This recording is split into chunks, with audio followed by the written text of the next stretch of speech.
안녕하세요. 연세원치과원장 이호성입니다. 왜 이제 의과에는 피부과, 성형외과, 정형외과 이렇게 여러 가지가 있잖아요. 근데 치과에도 여러 전문과가 있습니다. 저는 그 중에서 구강 아간면외과 전문 전공을 했고, 많이 아시고 계시는 거 교정과, 보철과, 치주과 이렇게 여러 가지가 있습니다. 근데 각 과는 과연 뭘 하는 과고 뭘 전문을 하셔서 그렇게 전문의가 되셨는지 한번 간단하게 쓱 훑어드리는 그런 시간을 가질까 합니다. 과는 일단은 10개가 있어요. 둘레, 여섯, 여덟, 10개였는데 2018년도인지 19년인지 저도 정확하게 기억이 안 나는데 그때부터 한 개가 더 추가됐습니다. 그래서 지금은 11개 전문과가 있고요. 쭉 나열을 해드리면 구강 아간면외과, 치과 보철과, 치과 교정과, 소아치과, 치주과, 치과 보정과, 구강내과, 영상치의학과, 구강병리학과, 예방치과, 통합치의학과 이렇게 해가지고 11개 과목이 있습니다.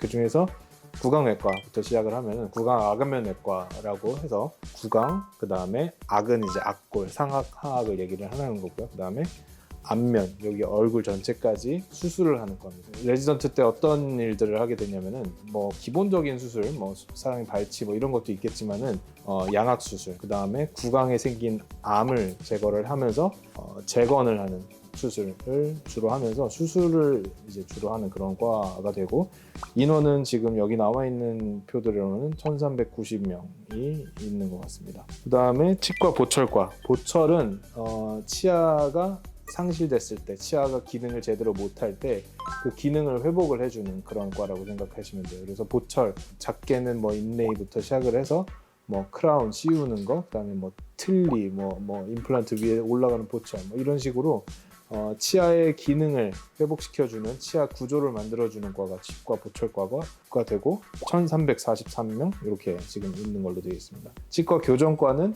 고르지 못할 때 좀 심미적인 거 이런 거를 주로 이제 하고, 물론 이제 심미적인 것뿐만 아니라 이제 병적으로 너무 이렇게 치아가 관계가 안 좋을 때, 예를 들면 이제 양악 수술을 해야 된다 이렇게 하면은 그 전에 치과 교정과 가서 교정을 먼저 해놓고 그 다음에 구강외과에서 수술을 하고 다시 치과 교정과에서 마무리 교정을 하는 이런 식으로도 하기도 합니다. 그래서 여기가 이제 그 전문의 수는 이때까지는 제일 많았고요. 1352명이 있었고, 하여튼 제일 인기 있는 과 중에 하나라고 생각을 합니다. 그 다음에 소아치과, 이름에서 아시다시피 이제 소아를 주로 진료를 하는 과고, 의과에는 이제 소아과 가듯이 소아는 소아치과를 가시는 경우도 많이 있습니다. 그 다음에 치주과, 치주라고 하는 거는 치아 주위 조직을 얘기를 하거든요.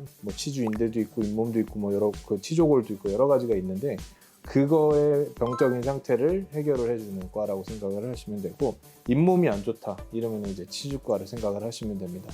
그래서 일반적으로 그냥 저희 치과에서도 많이 하지만은 스케일링부터 시작해서 잇몸 치료, 큐렛이라고 하는 치주 소파술, 치주 수술 이제 전반적으로 하고, 잇몸을 많이 다루기 때문에 잇몸 이식 같은 것도 대학병원에서 많이 하고 있습니다. 치과 보존과, 저희 이제 김소희 원장님이 이제 치과 보존과 전문이신데, 여기는 치아를 보존하는 과라고 생각을 하시면 됩니다.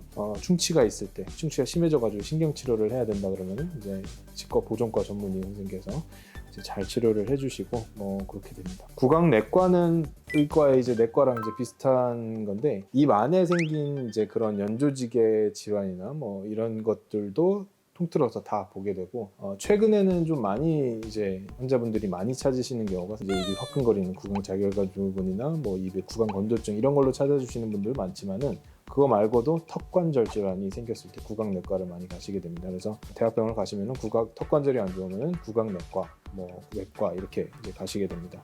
그 다음에는 이제 이렇게 그 진료 과목은 아니고 이제 구강병리 현미경으로 봐서 이제 조직 검사 같은 거 했을 때 그런 거를 이제 판독을 해주고 연구를 하는 그런 기초 과목에 해당하는 구강병리과, 그 다음에 예방치의학과 이렇게가 있고요. 그 다음에 영상치의학과, 엑스레이 판독, CT 판독, MRI 판독 이런 거를 주로 하시는 전문의 선생님들도 많이 있습니다.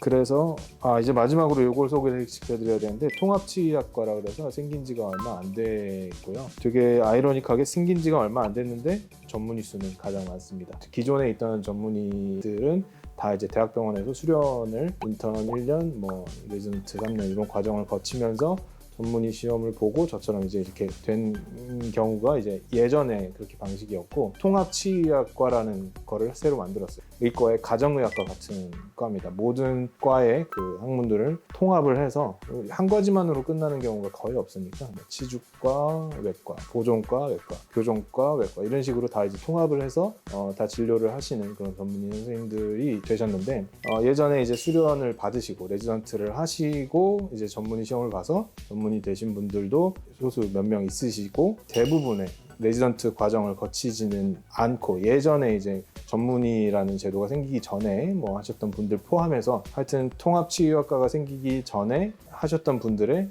한해서 이제 기회를 이제 드리는 거죠. 그래서 일정 시간을 공부를 많이 하시고 또 시험도 어렵게 나옵니다. 공부를 좀 열심히 해야 붙을 수 있는 그런 시험을 통과를 하시면은 대학병원에서 수련 받는 것보다는 조금 단기간에 전문의 자격증을 취득하실 수 있고 통합치유학과 그 전문의 분들이 올해도 아마 굉장히 많은 수 몇천 명 정도가 이제 나오시게 될 겁니다.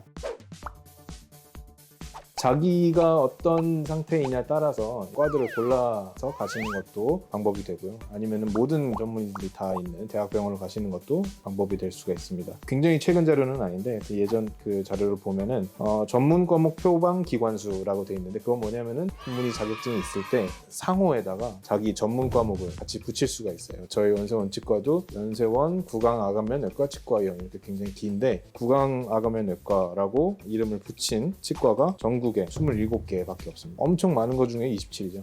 그 정도로 이제 흔하지 않은 거고 치과 보존과도 하나, 통합치의학과도 하나 이 정도가 있었습니다. 그래서 앞으로 아마 통합치의학과 전문의를 표방하시는 분들이 아마 많이 좀 타이틀을 걸 수도 있을 것 같아요.